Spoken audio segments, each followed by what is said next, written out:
Salom do'stlar, sizlar bilan doktor Oybek. Bugun birgalikda milklarni qonuvchanligini, shamollashini, davolaydigan va yallig'lanishni oldini olishga yordam beradigan tish pastasi mavjudmi degan savolga birgalikda javob qidiramiz. Uning uchun bizga kerak bo'ladi Parodontax tish pastasi. Bugun uni xususiyatlari, tarkibi, qanday milklarimiz uchun foydali, qanday tish uchun foydali taraflarini birgalikda ko'rib chiqamiz. Unda ketdik. Parodontax tish pastasi bu tarkibi 67% natriy bikarbonatdan tashkil topgan asosiy tarkibiy qismi hisoblanadi. Natriy bikarbonat Parodontaxni o'zi tish yuvganda ko'pchilik aytadiki, ta'mi va hidi g'alati. Aynan ana shu ta'mi va hidini g'alatiligi bizning milklarimiz uchun foydali hisoblanadi. Chunki natriy bikarbonat bu og'iz bo'shlig'idagi pH muhitini muvozanatini saqlaydi, tiklaydi.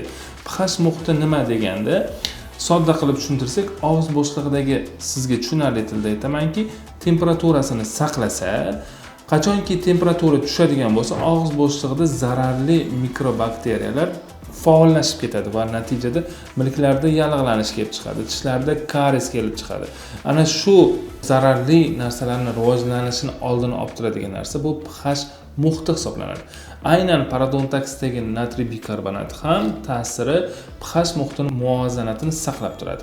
pH muhiti doimiy normal holatda tursa, og'iz bo'shlig'ida zararli mikrobakteriyalar faollashmaydi. Natijada karies kelib chiqmaydi, milklar shamollamaydi, yallig'lanmaydi. Va bundan tashqari uni tarkibida ftor bor.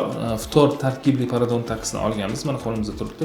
Ftor bu tishni emalini mustahkamlaydi va karies kelib chiqishligini oldini oladi. Agarda sizning tishlaringiz kariesga moyil bo'ladigan bo'lsa, boshqa tish pastalarini ham tarkibida ftorligini oladigan bo'lsangiz, u sizda karies kelib chiqishligini oldini olishga yordam beradi va emalni ham mustahkamlashlikka yordam beradi. Parodontax o'zini tabiiy komponentlari bilan mashhur hisoblanadi. Uni tarkibidagi romashka milklarni yumshatadi va yallig'lanishga qarshi ta'sir ko'rsatadi. Tarkibidagi shalfey bakteriyalarni yo'q qiladi va yallig'lanishni oldini oladi. Bundan tashqari, uni tarkibidagi komponentlardan milkni immunitetini oshiradigan, uni tonusini oshirib beradigan komponentlar tarkibida mavjud hisoblanadi. Parodontax umumiy qilib aytadigan bo'lsak, milk kasalliklariga tuzalishligiga yordam beradi va milk kasalliklariga moyil bo'lgan insonlarda kasallikni kelib chiqishligini oldini olib beradi. Hozir sizlar bilan birgalikda Parodontaxni ochib, birgalikda undan foydalanib ko'ramiz. Parodontax tish pastasini mana bugun aytganimizdek ftor tarkibligini olganmiz. Buni har xil tarkiblik pastalari mavjud. Parodontaxdan foydalanuvchi insonlar ana shu milk kasalligiga tez-tez duch keladigan, shamollashi tez-tez qaytalanadigan insonlar Parodontaxdan foydalanishlik tavsiya etiladi.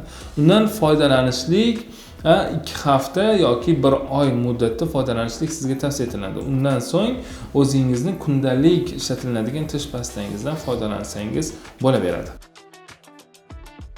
Hidi xushbo'y. Ana endi undan bir foydalanib ko'ramiz birgalikda. Men tishimni chayib kelaman va o'z xulosalarimni sizga aytaman. Hamma yog'ingiz chiqib ketdi. Xulosa qilib aytganda, Parodontax yuvib ko'rdim. Uni ta'mi haqiqatda sho'roq, unga esa asosiy sabab natriy bikarbonat hisoblanadi. Yuqorida ta'kidlaganimizdek, natriy bikarbonat bizni ana shu kasallikni, og'zimizda kechayotgan milk kasalliklarini tuzatishligiga asosiy ta'sir ko'rsatadigan vosita hisoblanadi. Shuning uchun sizga ta'mi yoqmasligi mumkin, lekin ta'siri haqiqatdan zo'r. Menga juda ham yoqdi. Milklarning qonuvchan bo'lib qolishligiga va ularning yallig'lanishligiga sabab bo'luvchi bir nechta omillar to'g'risida sizga aytib o'tmoqchiman. Milklarni qonuvchan bo'lishligiga sabab undagi travmalar bo'lishligi mumkin. Bu bo'lishligi mumkin tish shotkasini urib olishlik bo'lishligi mumkin yoki tish tozalovchi cho'plardan muntazam foydalanishlik ham milklarga travma beradi. Bundan tashqari, agarda yangi qo'yilgan koronkalar milklarga chuqur kirib ularni ezayotgan bo'lsa ham bu ham travma hisoblanadi. Bundan tashqari yoshi katta insonlarda olib qo'yiluvchi tish protezlari ham botadigan qismlari vaqtida qo'yilmasa va ularni ishlatayotgan muddatda ishlatiladigan tish pastalari va mazlardan foydalanmaslik ham milklarda travmalarni keltirib chiqaradi va ular qonashga, shishga moyil bo'lib qoladi.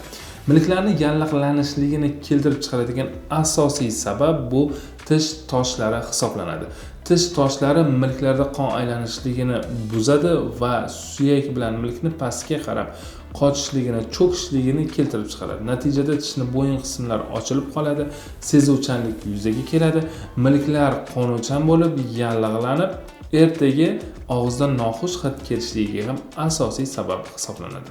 Shuning uchun milklarni parvarish ham alohida e'tibor qilishlik sizdan talab etiladi. Ma'lumotimiz siz uchun foydali bo'lgan bo'lsa, yaqinlaringizga ulashishlikni unutmang va bizni qo'llab-quvvatlashlik uchun like tugmachasini bosing va izohlarda o'z fikringizni yozib qoldiring. Keyingi videolarda ko'rishguncha salomat bo'ling.